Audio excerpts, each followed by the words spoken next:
जय हिंद दोस्तों, कैसे हो आप लोग। आशा करता हूँ आप लोग अच्छे होंगे और अपनी तैयारी में व्यस्त होंगे। जैसा कि आप स्क्रीन पर देख रहे हो, यह पेपर एसएससी जीडी का प्रीवियस ईयर का पेपर है। यानी जो आपकी पिछली भर्तियाँ एसएससी जीडी की निकली हुई थी, उसका यह पूरा आंसर की है। तो आज हम हिंदी के सेक्शन को या हिंदी के पार्ट को सॉल्व करने वाले हैं। ये आप साफ साफ देख सकते हो, सेक्शन पार्ट डी हिंदी। इसके अलावा भी दोस्तों कुछ प्रीवियस ईयर के पेपर जिसमें आपका जीके, रीजनिंग, मैथ और हिंदी शामिल है, तो वो मैं सॉल्व करवाया हूँ। तो अभी तक अगर आपने नहीं देखे हैं तो वीडियो प्लेलिस्ट पर जाकर देख सकते हैं। चलिए दोस्तों, वीडियो स्टार्ट करते हैं।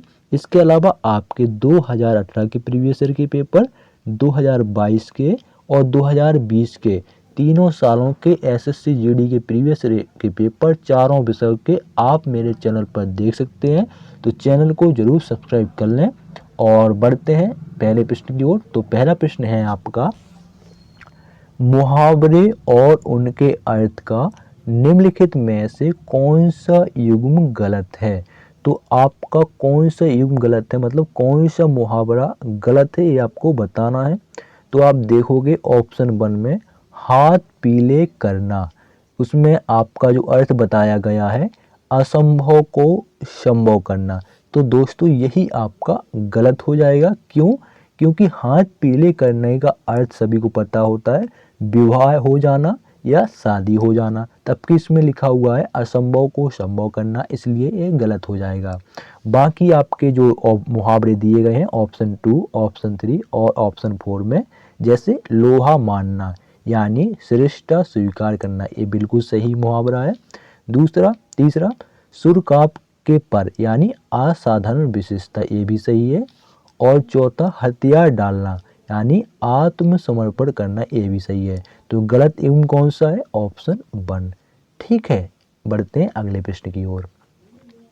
अगला प्रश्न है, लोग उपदेशक का अनुसरण करने में प्रसन्नता का डैश करेंगे, रिक्त स्थान की पूर्ति उपयुक्त शब्द द्वारा कीजिए। तो देखिए वाक्य को ध्यान से अगर आप पढ़ोगे, लोग उपदेशक का अनुसरण करने में प्रसन्नता का उपवास करेंगे। तो उपवास तो कहीं आपका वाक्य से मैच ही नहीं कर रहा, तो ये तो भाई गलत हो जाएगा। तीसरा देखो, तीसरा आपका क्या है, अगर आप लोग उपदेशक का अनुसरण करने में प्रसन्नता महसूस करेंगे, ठीक है, अगर ऐसा होता प्रसन्नता महसूस करेंगे तो आपका ये थोड़ा सही हो जाता, लेकिन प्रसन्नता के बाद एक का लगा है, प्रसन्नता का महसूस करेंगे, तो ये वाक्य आपका सही नहीं बन रहा, अशुद्ध वाक्य बन रहा है, इसलिए ये भी गलत हो जाएगा। तीसरा देखो, प्रतिफलन करेंगे, तो ये भी आपका गलत है। और ऑप्शन 2 देखोगे अगर आप, लोग उपदेशक का अनुसरण करने में प्रसन्नता का अनुभव करेंगे, तो ऑप्शन 2 आपका बिल्कुल सही बैठ रहा है, बिल्कुल फिट बैठ रहा है। तो ऑप्शन 2 ही आपका बिल्कुल सही है। तो अपने से एक्सप्लेन करना है, ठीक है। आपका ये माइंड का लॉजिक चेक किया जाता है माइंड में, कि आप सोचने की आपकी क्षमता क्या है, कौन सा आप ऑप्शन सही करते हो, ठीक है। अगला देखिए, निम्न वाक्य में रेखांकित शब्द के स्थान पर उसका उपयुक्त पर्यायवाची शब्द विकल्पों में से कौन सा होगा। तो पर्यायवाची शब्द पूछा है, तो आप देखोगे रेखांकित शब्द कौन सा है, क्लांति है। अगर आपको पूरा वाक्य पढ़ना तो पूरा पढ़ लो, लेकिन पूरा पढ़ने में कोई आपको वो नहीं मिलने वाला, आपको टाइम बचाना है, क्योंकि 1 घंटे का टाइम है। जब वो बोल रहा है रेखांकित शब्द, तो रेखांकित शब्द आपका कौन सा है, ये है क्लांति। तो क्लांति का पर्यायवाची शब्द बताना है, तो क्लांति का पर्यायवाची शब्द होता है थकान। क्या होता है? थकान, ठीक है, या परिश्रम या थकावट या मशक्कत या आलस, ये सभी आपके क्लांति के पर्यायवाची होते हैं। तो ऑप्शन 2 ही आपका बिल्कुल सही हो जाएगा। अगला प्रश्न देखिए, अगला प्रश्न है, इस पुष्प की सुगंध मन भावन है, उपयुक्त वाक्य में रेखांकित शब्द के विलोम शब्द का चयन विकल्पों में से कीजिए। तो मतलब आपका रेखांकित शब्द है सुगंध, तो सुगंध का विलोम शब्द आपको बताना है।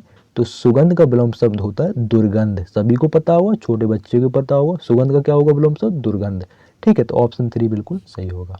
अगला देखिए, किसी किसी प्रीवियस पेपर में आपका हिंदी तो बहुत सरल पूछ लेते हैं यार, किसी किसी में तो उस शब्द का मतलब भी पता नहीं होता। अगला प्रश्न है, सुंदर का बेटा मोहन तो गुदड़ी का डैश है। क्या है? गुदड़ी का लाल है। अगर आपको ये मुहावरा नहीं पता तो दोस्तों, गुदड़ी का लाल एक यह मुहावरा है और इसका अर्थ होता है, क्या होता है? गरीब के घर गुणमान पैदा होना। क्या होना? गरीब के घर गुणमान पैदा होना। ठीक है, यह आपका गुदड़ी का लाल मुहावरे का अर्थ है। मतलब आपके पूरे घर में मान चलो गरीब हैं, तो उसमें से कोई एक ऐसा व्यक्ति निकलेगा जो आपका घर की स्थिति सही करेगा और धनवान होगा, वही उसी को हम कहेंगे गुदड़ी का लाल। ऑप्शन 3 बिल्कुल सही होगा। अगला देखिए, दिए गए वाक्यांश के लिए सार्थक शब्द बताइए। तो वाक्यांश है आपका खाने योग्य पदार्थ। तो खाने योग्य पदार्थ को हम कहते हैं खाद्य। क्या कहते हैं? खाद्य। जैसे गेहूँ, ठीक है, चावल, ठीक है, कैसी फसलें हैं? खाद्यान्न फसलें, यानी खाने वाली फसलें हैं। तो क्या कहलाएगा खाने योग्य पदार्थ? खाद्य कहलाएगा, यानी गेहूँ चावल सब क्या है? खाद्य है। तो ऑप्शन 2 बिल्कुल सही होगा। अगला देखिए, अगला प्रश्न है, विकल्पों में दिया गया कौन सा शब्द निम्नलिखित वाक्य में रेखांकित शब्द का पर्यायवाची नहीं है? उसने क्या कहा? पर्यायवाची नहीं है। तो रेखांकित शब्द कौन सा है? सोना है। तो सोना का पर्यायवाची कौन सा नहीं है, ये आपको बताना है। तो सोना का पर्यायवाची स्वर्ण भी होता है, कनक भी होता है, कंचन भी होता है, लेकिन अयस नहीं होता है। तो ऑप्शन 4 सही हो जाएगा। तो अयस किसका पर्यायवाची होता है? तो अयस लोहा का पर्यायवाची होता है। ठीक है, ये ध्यान देना। अगला देखो, अगला प्रश्न है, निम्नलिखित में से अशुद्ध वाक्य कौन सा है? तो अशुद्ध आपको बताना है। तो आप देखोगे ऑप्शन 1, नेता ने सभी लोगों से चर्चा की। नेता ने सभी लोगों से चर्चा की, तो ये तो बिल्कुल सही है। ठीक है, दूसरा देखो, अनन्या की आयु 20 वर्ष है। ये भी सही है, इसमें कहीं मिस्टेक नज़र नहीं आ रही है। तीसरा देखो, निशांत बहुत तेज दौड़ता है। तो ये भी सही है। लेकिन अगर आप ऑप्शन 4 देखोगे, ऑप्शन 4 में क्या अशुद्धि है? अश्विन को केवल 100 रुपये मात्र मिले। तो कहाँ अशुद्धि नजर आई? आपका वाक्य कैसा होना चाहिए? अश्विन को केवल नहीं, अश्विन को मात्र, एक मिनट, तो समझ में आया कहाँ मिस्टेक है? अश्विन को केवल 100 रुपये मात्र मिले। तो यहीं से आपका वाक्य डगमगा रहा है। कैसा होना चाहिए? अश्विन को मात्र 100 रुपये मिले, ऐसा आपका वाक्य होता तो सही हो जाता। कैसा? अश्विन को मात्र 100 रुपये मिले। तो ये आपका शुद्ध वाक्य है, लेकिन उसने क्या लिखा है? अश्विन को केवल 100 रुपये मात्र मिले। तो ये तो वाक्य पढ़ने में डगमगा रहा है, इसलिए ऑप्शन 4 जो है वो आपका अशुद्ध वाक्य है। तो अशुद्ध वाक्य ही पूछा गया है, तो ऑप्शन 4 ही सही हो जाएगा। अगला देखिए, अगला प्रश्न इसको छोटा कर लो। देखो, पानीपत की लड़ाई में मराठाओं की पराजय हुई।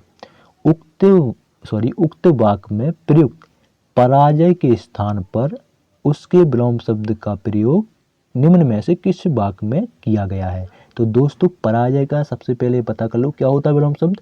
पराजय का विलोम शब्द होगा विजय। तो विजय किस ऑप्शन में लिखा है, किस वाक्य में? तो पराजय का विलोम शब्द होता है विजय। विजय आपका ऑप्शन 1 में लिखा गया है। ठीक है, तो ऑप्शन 1 ही आपका बिल्कुल सही हो जाएगा। ठीक है, बाकी आपका पराजय, शिकस्त क्या होता है? वही आपका पराजय का पर्यायवाची। हार भी आपका पराजय का पर्यायवाची है, और अपकीर्ति भी आपका पराजय का पर्यायवाची है। लेकिन विलोम शब्द पूछा है तो विजय हो जाएगा। अगला देखो, अगला प्रश्न है, विकल्पों में से निम्नलिखित वाक्यांश के लिए उपयुक्त शब्द चुनें। तो आपका वाक्य है, जिसने पवित्र उद्देश्य के लिए जीवन दान किया हो। तो उसको क्या कहते हैं? उसको हुतात्मा कहते हैं। क्या कहते हैं? हुतात्मा। जिसने पवित्र उद्देश्य के लिए जीवन दान किया हो, हुतात्मा कहते हैं। तो ऑप्शन 2 बिल्कुल सही होगा। अगला प्रश्न देखिए, अगला प्रश्न है, निम्नलिखित किस विकल्प में भाववाचक, समूहवाचक और जातिवाचक संज्ञा का शब्द क्रम सही है? तो दोस्तों अगर आप ऑप्शन 3 देखोगे तो दोस्तों जो आपका दा सत्व है ये आपका भाववाचक है, ठीक है। जो आपका घोध है ये आपका समूहवाचक है और जो आपका जुलाहा है ये आपका जातिवाचक है। तो ऑप्शन 3 बिल्कुल सही होगा। अगला प्रश्न, निम्नलिखित में से कौन सा वाक्य संज्ञा के प्रयोग की दृष्टि से शुद्ध है? तो कौन सा वाक्य है? तो दोस्तों आपका ऑप्शन 2 अगर आप देखोगे, अगर आपको पहले एक्सप्लेन कर लो, देखो चौकीदार पर ही चोर होने का डर है, तो इसमें कहाँ मिस्टेक है? डर है। डर क्यों होगा यार? शक वगैरह कुछ होता तो हम मान लेते, तो इसलिए गलत हो जाएगा, ठीक है। ऑप्शन 2 में देखो चौकीदार पर ही चोर होने का संदेह है, मतलब शक है उसी के ऊपर, तो ये वाक्य आपका सही है। और अगर आपको और एक्सप्लेन करना है, देखो चौकीदार पर ही चोर होने का हक है, तो भाई उसने कोई अच्छा काम किया है कि भाई ये हक उसी को दिया जाएगा, तो ये गलत हो जाएगा। चौथा, चौकीदार पर ही चोर होने का विश्वास है, तो भैया ये भी गलत हो जाएगा। आपका ऑप्शन 2 ही सही है, चौकीदार पर ही चोर होने का संदेह है या शक है। अगला प्रश्न देखिए, अगला प्रश्न है, निम्न वाक्य में रेखांकित शब्द के स्थान पर सर्वोचित शब्द का चयन कीजिए। तो आपका स्क्रॉल हो गया, एक मिनट नीचे को आ गया, एक मिनट दोस्तों, हाँ ये था। निम्न वाक्य में रेखांकित शब्द के स्थान पर सर्वोचित शब्द का चयन कीजिए। तो भैया गोलियों की बाढ़ के सामने कोई ना टिक सका, तो जो आपका ये बाढ़ है इसके स्थान पर क्या आएगा ऑप्शन में बताना है। तो गोलियों की बाढ़ नहीं होती है, गोलियों की बौछार होती है, सभी को पता होगा, गोलियों की बौछार के सामने कोई ना टिक सका, तो बाढ़ के स्थान पर क्या आएगा? बौछार आएगा। गोलियों की बौछार होती है, क्या गोलियों की दहाड़ होती है? नहीं। क्या गति? नहीं। बारिश? नहीं। क्या होती है? बौछार। ऑप्शन 4 बिल्कुल सही होगा। अगला देखिए, अगला है निम्नलिखित में से शुद्ध वाक्य है, तो कौन सा शुद्ध वाक्य है? पहले एक्सप्लेन कर लो। देखो पहला करते हैं, कौन आदमी आ रहे हैं, तो इसमें कहाँ मिस्टेक है? ये रह है, ठीक है, रह में यहाँ मिस्टेक है इसलिए गलत हो जाएगा।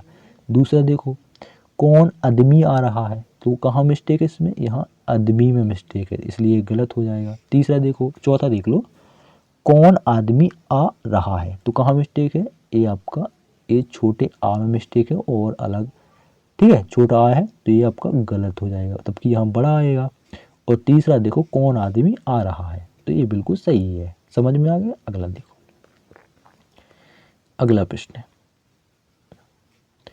जो बहुत बोलता है वाक्यांश के लिए सार्थक शब्द क्या है? तो सभी को पता है, छोटे से पढ़ते आ रहे हैं, जो बहुत बोलता है उसे वाचाल कहते हैं। क्या कहते हैं? वाचाल। ऑप्शन 4 बिल्कुल सही होगा। अगला प्रश्न आपके 5 अंक का एक गद्यांश पूछा जाता है और ये क्लियर ही है, इसमें आपका माइंड का चेक किया जाता है कि आप क्या सोचते हो, आपके सोचने की क्षमता क्या है, ठीक है। तो आपके 4 ऑप्शन दिए जाते हैं, उसमें से आपको सोच के बताना है कौन सा आपका रिक्त स्थान में भरा जाएगा, और ये 5 अंक का निश्चित है। तो देखेंगे, पढ़ेंगे गद्यांश को। गद्यांश है आपका, सामने डैश में सूर्यास्त हो, तो कहाँ? सामने बादल में सूर्यास्त हो, सामने समुद्र में सूर्यास्त हो, सामने धरती में सूर्यास्त हो। तो भैया समुद्र और धरती तो कोई लगाएगा नहीं, बचा बादल और आकाश। तो भैया आपका माइंड चेक करते हैं, भाई क्या आप सोचते हो, सोचने की क्षमता क्या है, तो कहाँ होता है सूर्यास्त? सामने आकाश में सूर्यास्त हो, कहाँ पर? आकाश में। क्या बादल में? नहीं यार, बादल तो ऐसे रहते हैं, बादल तो यहाँ जाते हैं वहाँ जाते हैं, उसमें थोड़ी सूर्यास्त होगा, ठीक है। तो कहाँ होता है सूर्यास्त? आकाश में, ठीक है। सोचने की क्षमता है, कैंडिडेट ने क्या लगाया? ऑप्शन 4 सही है। नहीं, कई कई होते हैं वो का तो बादल भी लगाते हैं। अगला देखिए, अगला है, डैश है गुलाबी सुनहरी धारियाँ नीली आकाश में, तो सामने आकाश में सूर्यास्त हो रहा है, क्या हो रहा है? सूर्यास्त हो रहा है या हो रहे हैं, तो आपका सूर्य कई तो है नहीं जो हो रहे हैं, तो ये गलत हो जाएगा। हो रहता है तो रहता नहीं आएगा, ये तो बाकी शुद्ध नहीं हो रहा है। हो जाता है तो ये सही नहीं है, हो रहा है, ठीक है। तो ऑप्शन 3 बिल्कुल सही होगा। कैंडिडेट ने क्या लगाया? ऑप्शन 3। अगला देखो, अगला देखिए यहाँ से, फिर है गुलाबी सुनहरी धारियाँ नीले आकाश में डैश रही हैं, क्या कर रही हैं, फैल रही हैं, क्या हो रही हैं, फैल रही हैं। धारियाँ नीले आकाश में सो रही हैं, तो सो तो होगा नहीं, फैलाओ रही हैं, तो ये भी नहीं हुआ, शुद्ध लिखा, लग रही हैं तो ये गलत हो जाए, फैल रही हैं। ठीक है, अगला देखिए, अगला है दूर दूर डैश पहाड़ों के मुखड़े, दूर दूर फैले पहाड़ों के मुखड़े गहराने लगे। ठीक है, तो ऑप्शन 2 बिल्कुल सही हो जाएगा। अगला देख लो, अगला और लास्ट में लगे और देखते देखते बत्तियां डैश लगी, क्या लगी, बत्तियां टिमटिमाने लगी। ऑप्शन 3 बिल्कुल सही होगा। मिनमिनाने लगी तो वही चुपने लगी नहीं, हिलने लगी नहीं, टिमटिमाने लगी। ऑप्शन 3 बिल्कुल सही होगा। तो ये तो गद्दा आपका सरल था, इसमें कोई दिक्कत नहीं है। ठीक है, कहीं कहीं ऐसे पूछ लेते हैं, ऐसे ऐसे शब्द रहते हैं ऑप्शन में, कुछ शब्द का मतलब नहीं पता होता है, तो भाई मतलब नहीं पता उस शब्द का तो प्रश्न को कैसे करें। ठीक है, तो यही सब रहता है। तो दोस्तों, ये था आपका एसएससी जीडी में पूछे गए हिंदी के प्रश्न। वीडियो कैसा लगा कमेंट बॉक्स में जरूर बताएं। और ये बहुत ही आपका आसान प्रश्न, आसान पेपर था, मैंने इसको कठिन नहीं कहूँगा। और कमेंट बॉक्स में जरूर बताना कैसा लगा। जय हिंद, जय भारत।